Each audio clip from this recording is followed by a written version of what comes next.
Today's show is sponsored by Center County Highway Revolt. Have you ever wanted to take a day trip to a small Pennsylvania town or hike through the beautiful Appalachian Mountains, but don't want to deal with all the traffic, the high gas prices, and windy mountain roads? The Center County Highway Revolt is a citizen-led initiative trying to save farms and forests, combat climate change, and boost small-town economies by building a rail transit network all across the state. And their plan calls for connections to existing Amtrak trains. Learn more and get involved at centercountyhighwayrevolt.org. CityCast Pittsburgh is supported by Fulton Commons. If you're looking for a gorgeous co-working space with lots of light and some truly wonderfully funky decor, check out Fulton Commons on the north side. The historic but very well renovated old school building is deep in the neighborhood by a park, tucked away but still super close to anywhere you want to be. They've got offices and common spaces. It's perfect for organizations or individuals, and they even have a shared food production kitchen on site. So there's lots of food-related events for their members. If this sounds like your dream co-working space, visit fultonpgh.org to request a tour.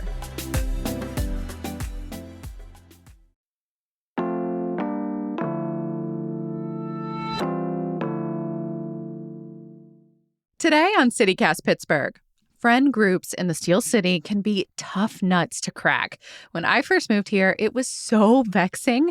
Everyone I tried to hang out with had a million stories about remember when this happened and you just had to be there.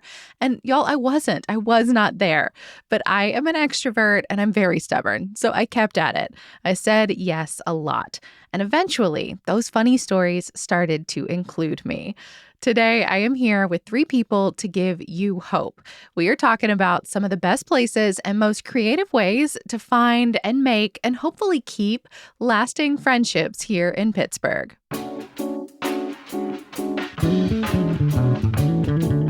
It's Tuesday, June 3rd. I'm Megan Harris, and here's what Pittsburgh's talking about.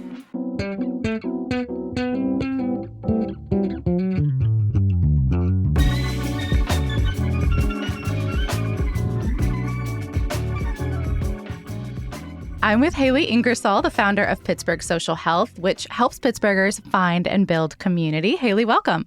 Hi. Dan Lampman is the founder of Yen's Run Club. Y'all might remember Dan from our episode all about running in Pittsburgh. You survived the marathon. Dan, welcome back. I survived. I'm still here. I'm still happy. So thanks for having me back.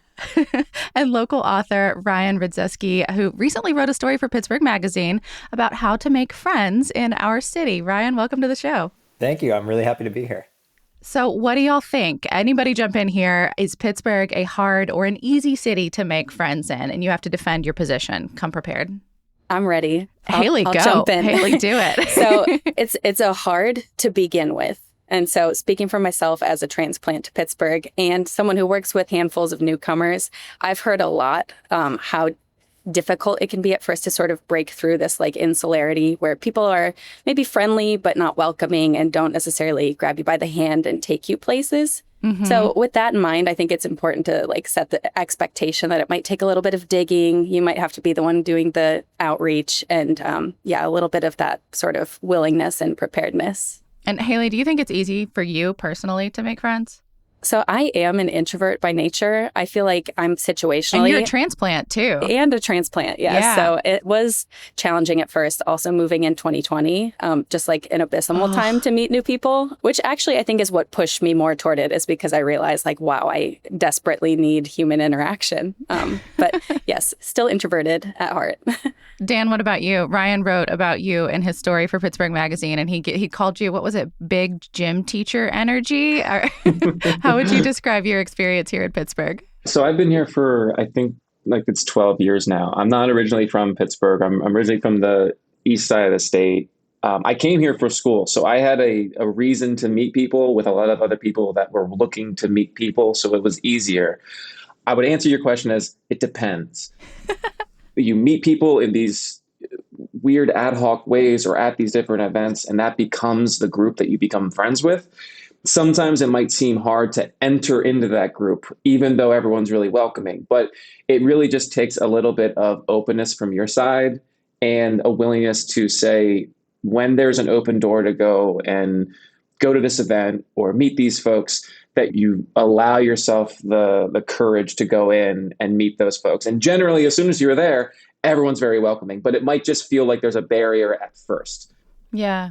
Ryan, one of the things that you focused on for your story was like kind of these ways to meet people here in the city, like kind of that classic meetup style thing, like the website meetup where you can find like organizations, but it's gotten a lot bigger than that. What did you find from your research? Like, do you think Pittsburgh is a good place for friends? Yeah, I don't disagree with anything Haley or Dan said. What they're saying tracks with what just about everybody I spoke to for the article told me, that yes, it's hard at first. That yes, it's always hard, especially if you don't come here as a college student or if you don't have a sort of built-in network. And I tried to find, some objective measure as to whether or not Pittsburgh is actually more difficult than other cities. And I don't know if that's an answerable question, but there was one study that came out in 2023 that ranked Pittsburgh the 6th loneliest city in the nation. Now, this was sort of a clickbaity survey put out by a real estate development firm. I wouldn't take it at face value. I looked into it. It was based on the percentage of people living alone, exactly. Which I think, I would argue is maybe like also a product of us being like slightly more affordable than some other places. Agreed. And so I think some of our demographics, yes, we have a higher than average number of people who live alone. We have a population that skews older. And if you look at data when it comes to loneliness and social isolation, those two groups are at higher risk for loneliness and social isolation. Can we say that Pittsburgh really is just slightly sadder than Cincinnati, but like a little bit happier than Cleveland? That's what this study says. I don't know. But, we do have this population that skews older. We are a city that's not nearly as diverse as some other major cities. Some of our neighborhoods and our shared spaces are still quite segregated. Lots of people who grew up here have a built-in friend network that they grew up with. And as you know, we haven't always been a growing city, although we did recently just record a pretty major uptick in population. Yeah, so we got a couple thousand more people. Not a ton of transplants, but although enough. mostly because of new immigrant arrivals, which is poses great. its own challenges for making friends when you're thinking about language barriers and assimilation. Yeah. I think that's the thing, right? Like born and bred Pittsburghers are notorious for having the same friend groups since grade school. And so like it is possible to crack those nuts and to get into them, but it is difficult. It's like a challenge and you really have to like kind of wrap your head around it. It does take a little bit of that courage to continue putting yourself out there. And newcomer anxiety at events is a very real thing. So yeah, doing your best to just put on a brave face and fake it till you make it, so to speak. I couldn't agree more with that. In fact, one of the things I came across while researching the article was that there has actually been some research done that suggests that when we believe that we'll just form a community naturally, that just by going through our day-to-day life, we will start to make friends, that actually works against us because we don't then have the impetus, to gather up that courage that Haley mentioned. And so the longer we just assume we'll find friends, the longer we just assume that a community will build itself around us, the longer it actually takes. I think going back to that too, it comes back to like we said courage. I said courage a second ago, and I do think it's realizing that if you feel awkward, that's fine. Everyone does, but the courage to just walk up and say hello when you're at an event that you know you're going to, that there might be people that are there to be open. That's why it's there. That's what it's set up to be. And I know for me, I've been here throughout 18, 19, so my teenage years, all of my 20s, and I just turned 30, so now I'm in my 30s. And I've met new people almost every single year through random places. And it's been because of an active effort to stay curious and be open, and both physically and emotionally, so that you're able to connect with new folks that might come out of nowhere and become a huge part of your life. Well, how do y'all manifest that? Like, Dan, I feel like your events at Ian's Run Club, like it's sort of made for that because everybody's like already like physical and in their space and probably like bouncing or stretching or doing things anyway. But that's not true of like every type of meetup group, right? Like Haley with Pittsburgh Social Health, you plan all kinds of events. I don't know. How do you like make sure that like people feel comfortable, or how do you like talk yourself into those moments? What's your advice for folks? Yeah, I think that's been a big piece for us is at the onset of the event, once most people are there, is just kind of acknowledging that it feels a little weird, right? Like we're So you all in just that straight spot. up say it. Like, I know most of y'all don't know each other. Like, we're going to get to know each other through the process of this. It's happened on occasions, yeah. Especially we've done some offline meetups where we're also having the discomfort of putting our phones in a box so we can't Oh, scroll. We can't like go click on a notification or pretend someone is contacting us or whatever the instance is. Again, to sort of embrace more of that in-person social connection and I don't want to say force, that feels aggressive, but again, noting like, okay, we have to use our imaginations and also having prompts on the table if we're really reaching for things to talk about. There's, a few questions there to get the conversation rolling. I do agree with Haley that like leaning into it is sometimes the only way through. Like there's always going to be anxiety. And the way you get through anxiety is by doing the thing you're avoiding. And something I saw again and again when reporting on these groups and talking to people about how they made friends is they did exactly that. They would go up to someone and say, hey, like, I know this is a little weird. I actually don't know anybody here, but I'm so and so. And, without fail, we sometimes forget that all the people in these groups, they're all looking for the same thing, right? We're all looking for some sort of human connection. And sometimes all it takes is that little, self-introduction, and they bring you into the fold. And I think the best of these groups acknowledge that sometimes weirdness and that anxiety. They can make light of it, and they can lean into it.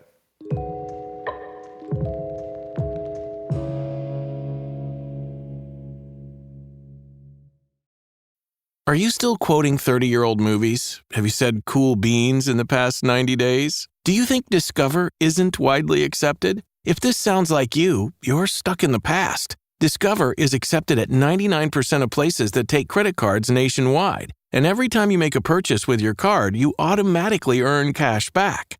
Welcome to the now. It pays to Discover. Learn more at discover.com/credit card. Based on the February 2024 Nielsen Report.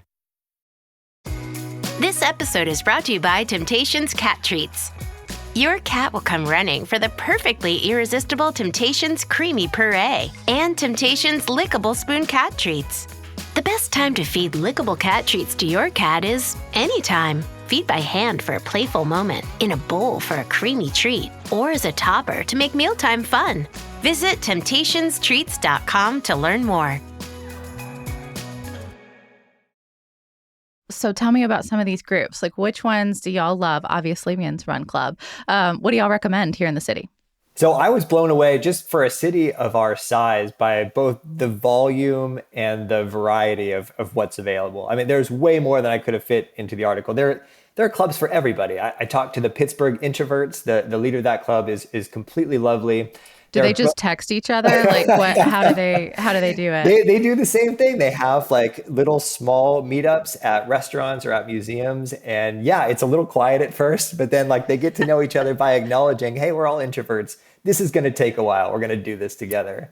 There are book clubs for every kind of genre you could think of, but the thing that got me thinking about this deeply was actually running with Dan's group, with Yin's Run Club. There's somebody I know really hit a rough patch in her life. Her engagement fell apart. She later had a serious injury, and her life kind of took a turn that a lot of people in their 30s and 40s can probably relate to. And so it was clear to me what a source of strength Yin's Run Club was for her. It was clear that community is what made her resilient. It's what helps us thrive even when things get dark. And so once I started looking for that community, I found it in so many places, some of which were very unexpected. The nudists. I went to this nude bowling event. Yeah, the Naturists, a nude bowling event. Yeah. Right. I got to ask, did you participate? I did. That was the condition of the interview, was that I had to fully participate. And I've never done this work without my clothes on before. But there were people, at this bowling alley, total party atmosphere, really, really fun. And yet there are people talking, moved to tears as they were telling me how much this community means to them and how sort of counterintuitively, how not judged they feel when they're with that group. And it's that sense of psychological safety, of being able to be fully ourselves, that I saw in so many places, Dan's group included. People just feel free to be themselves. And it's such a gift.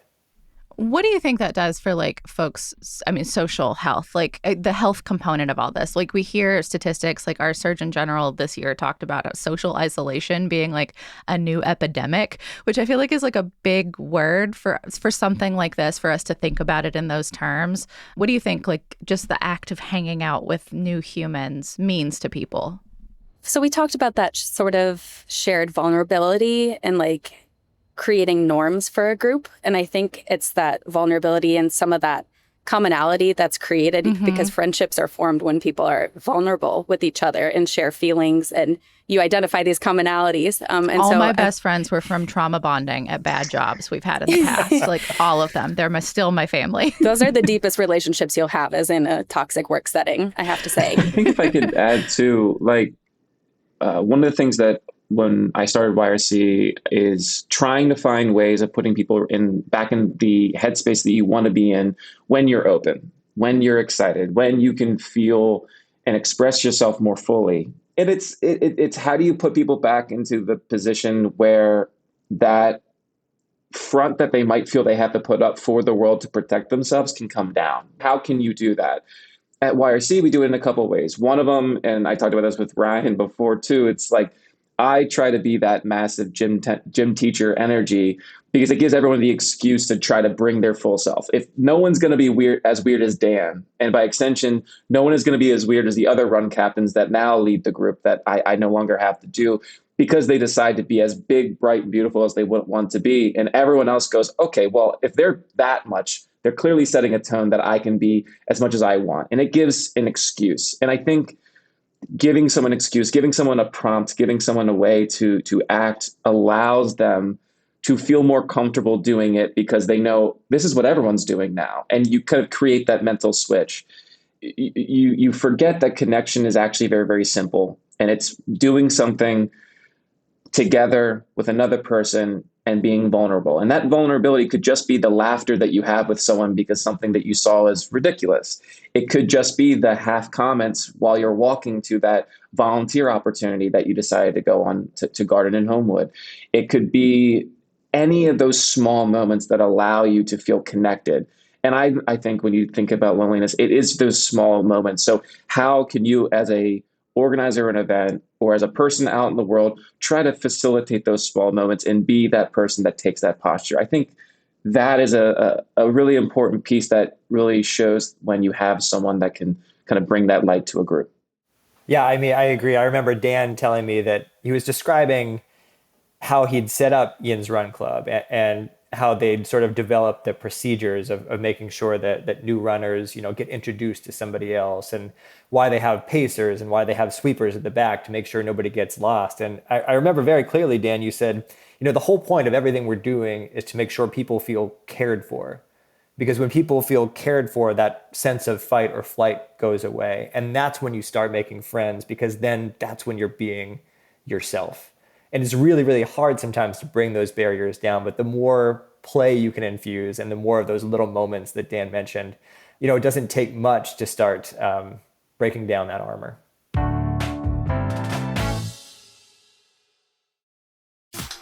Smart Water Alkaline with antioxidant. 9.5 plus pH, now in cans. Refreshing. Made for every way you move. Should I run a marathon?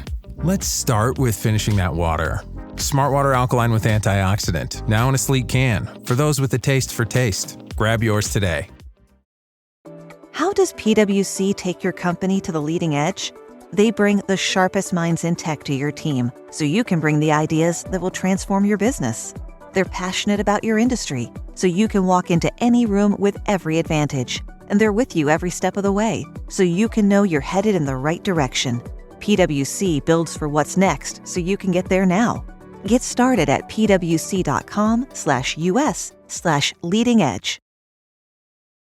What about you, Haley? Are there types of events that you've seen maybe work better for different types of humans, or things that you would recommend? Yeah, I think especially here at Pittsburgh Social Health, one thing we focus a lot is just quality over quantity of our interactions. Again, so some of these offline meetups we realize are not going to bring in a huge crowd. Like, we are in this hyper digital world, but the people who do show up are very intentional. And so sort of creating themes around that is really cool. And we like to nerd out about, again, the Surgeon General's report and talk about how valuable all of this can be at like a social, mental, physical level. But Wait, are you all like sitting around talking about Surgeon General reports? Like what are your meetups? That is how I spend my free time. I don't know about you guys, but genuinely, I do. Right now? What am I reading? The Artist's Way, because we're in a recession. That's on my bookshelf, but I've never cracked it. It's been there for 10 years. No, I've been told it's a recession indicator. So, yeah.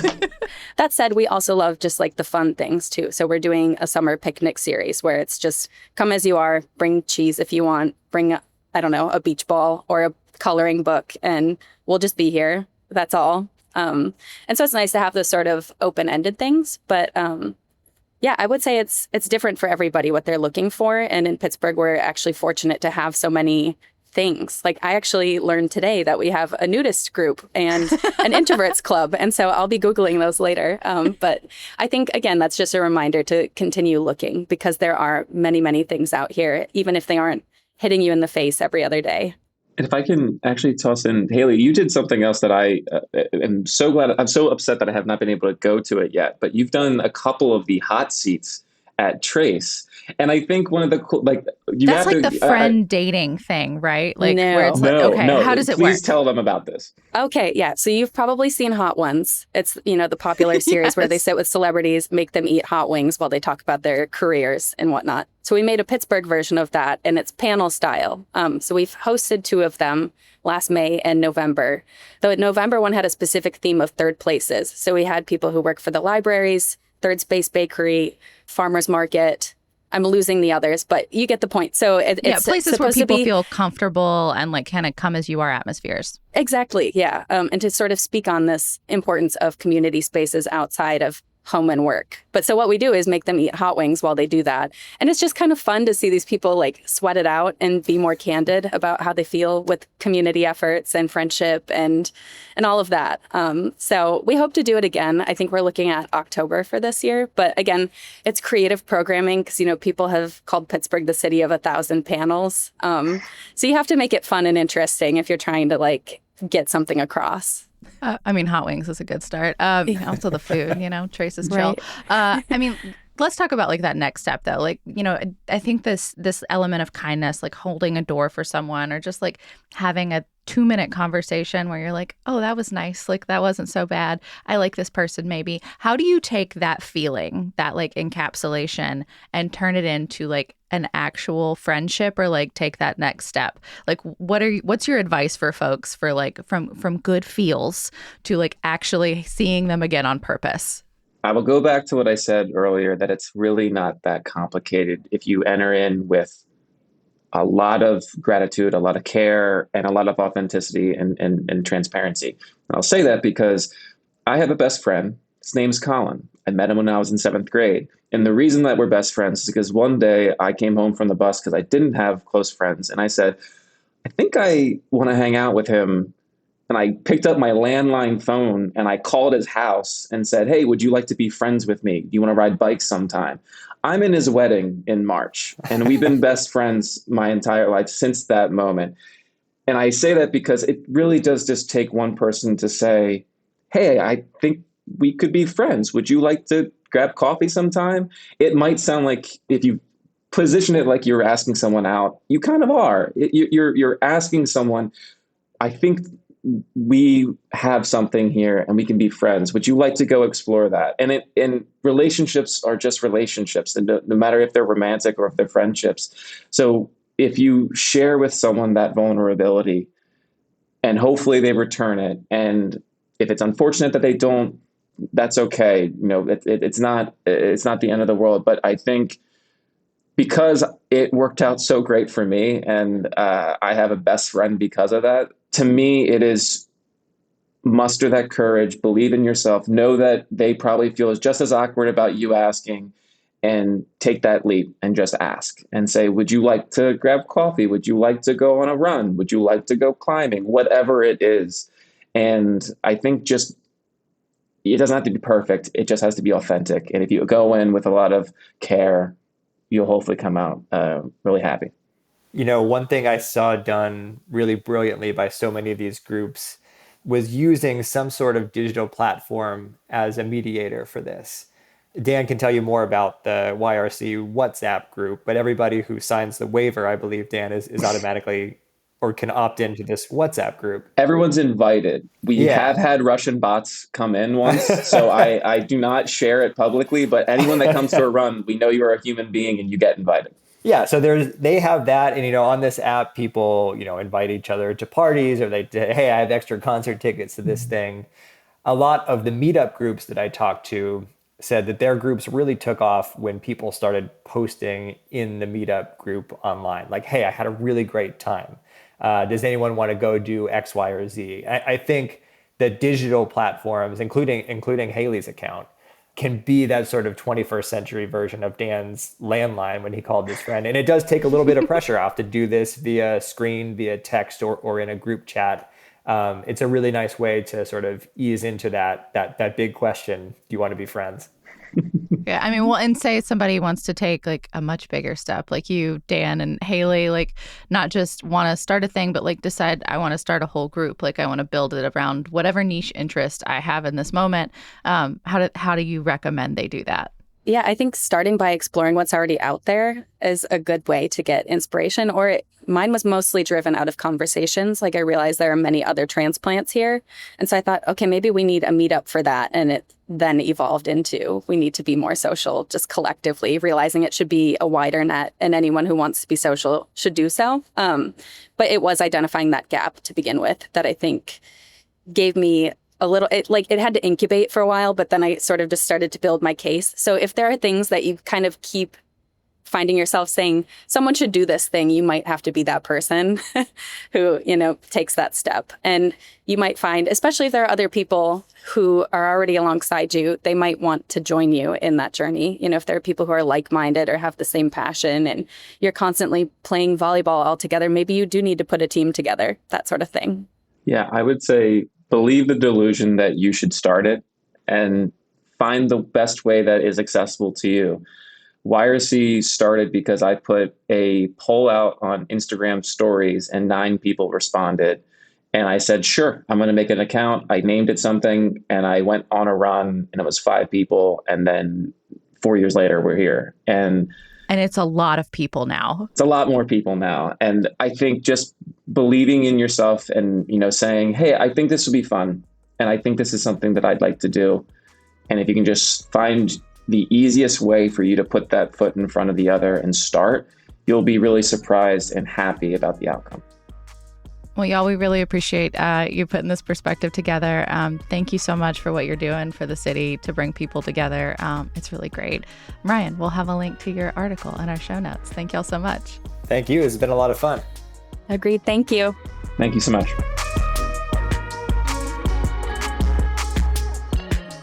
That is all for today here on CityCast Pittsburgh. Reminder, you can find all of our shows, old and new, including the one with Dan talking about Yin's Run Club, on our website. That's pittsburgh.citycast.fm. We will be back tomorrow morning with more news from around the city. We'll talk to you soon.